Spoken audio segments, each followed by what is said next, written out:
Ontario is taking the brunt of the tariff pain. The province has put aside billions to help businesses cope, including money for those struggling with tariffs and more money this week to help retrain workers. Peter Bethlenfalvy is Ontario's Minister of Finance. Thanks for being with us, Minister. Always a pleasure. So I did want to start with kind of an update on the state of affairs when we heard from the CFIB that a massive number of businesses say another 6 months is too much for them. How is it feeling in terms of how the province's businesses are coping with the current state of affairs? Well, it's incredible how innovative, ingenious companies are. They're adapting, but for companies that are really getting hit square on, like the steel industry, the aluminum industry, with 50% tariffs, the auto sector 25%, non-CUSMA 35%. It's been a challenge. So we've been there in the past for them, helping with deferrals and other tax measures, and then we're helping them again with this fund that we've announced, another $1 billion. Yeah, and that fund should, of course, act as a sort of a backstop for businesses that need it. What have you seen?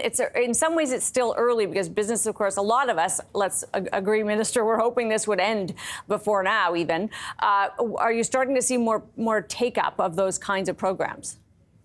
Well, certainly, uncertainty is the key word here, because we thought we'd have a deal by July 9th, and the target was July 21st. August 1st, and we're not sure south of the border they even know where they want to go on this. So uncertainty is the new normal, if you will. We acted early. I mentioned the deferrals. We deferred $9 billion of provincially administered taxes, so a company could select if they didn't want to pay that, kind of get an interest-free loan for 6 months. The take-up's been very good on that. We did launch some other funds, Trade Impacted Communities Fund, and something called the Ontario Together Trade Fund, which is helping companies in the transition. And then, of course, this $1 billion with, as you mentioned, liquidity. The take-up, it's still early, so there is some. They are adapting to the new market, but we're going to be there to help workers and businesses should they need help. The other thing that just happened that it will be maybe a shock to some, but it's the removal of that $800 de minimis amount that U.S. travelers can bring back or that Canadian business can ship across duty-free. Small businesses will be hit by that. Are you beginning to kind of run the math on what that might do? Because the other side of the equation here is your own finances. Businesses that have lower revenue pay lower taxes, and that means that there's less, of course, to pay for all kinds of things. Well, our balance sheet is very strong, and that's why we're in a position to be able to help small businesses. As you know, we've cut small business taxes. I just mentioned the deferrals that many of the small businesses can defer paying taxes to help with liquidity. But there's no question, measures like that from south of the border are cost not only on businesses here, but on consumers in the U.S. It's a tax on the U.S., and we've seen this story over and over again, whether it was Alexander Hamilton in the 1700s to the 1800s, where we had tariffs in 1812 and 1865 and beyond, and in the 1930s. They were always rescinded, and this will happen again because people don't want to pay an increased tax through tariffs. Businesses don't like it. Consumers don't like it. We just have to get through this period, and we will.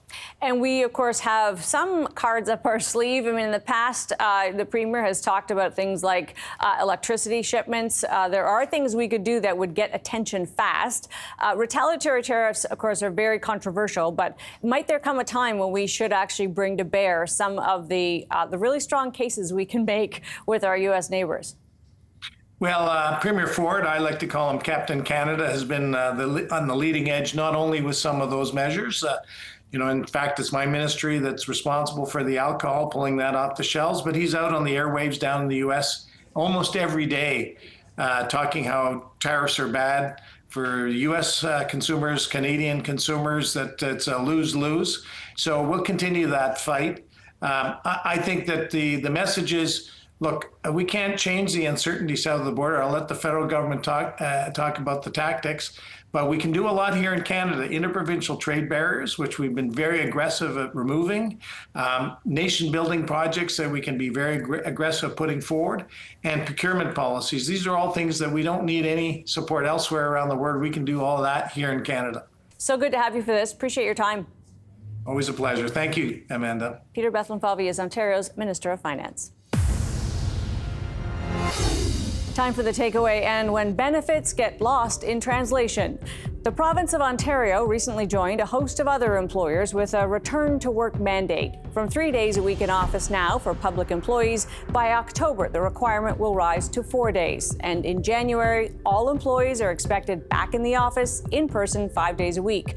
Predictably, the change was met with opposition from employees and, in the case of the public sector workers, also their union. But the province is far from alone. Many large companies are moving in the same direction, notably Canada's big banks, which all have 4-day-a-week mandates in place this fall. It's an easy guess that a full week at work is pending for those employees sometime soon. For the banks and other big companies, there are multiple reasons that back to the office makes sense, including existing leases on massive amounts of office space available for them to use. And there may be arguments to be made about collaboration, business culture, and mentorship that deserve a closer look. But the other side of the ledger has some arguments about work-life balance, benefits to employees, and lessons we all learned during the pandemic that we would be wise to remember. How we work didn't really get much of a rethink before that, and so was still designed off an industrial model that is hopelessly outdated. Many jobs can be done independently and with a little help from technology, sometimes even more effectively than in person. Meanwhile, workers can be close to their homes and other obligations, cutting needless and costly commutes right out of the equation. It felt like blinders falling off for hundreds of millions of workers globally, that our jobs don't have to be so distinct from our lives. And in fact, allowing flexibility can in some cases increase productivity. It's true, not all jobs can be done remotely, another clear lesson from the pandemic, and businesses have to realize the inequity that can create.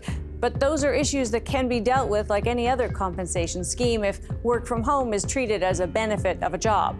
My takeaway? It's human nature to stray back to the status quo, but when a change is so beneficial to so many, it's worth giving it your best shot, even if that's hard to do. That's Taking Stock for this week. I'm Amanda Lang. Thanks for being with us.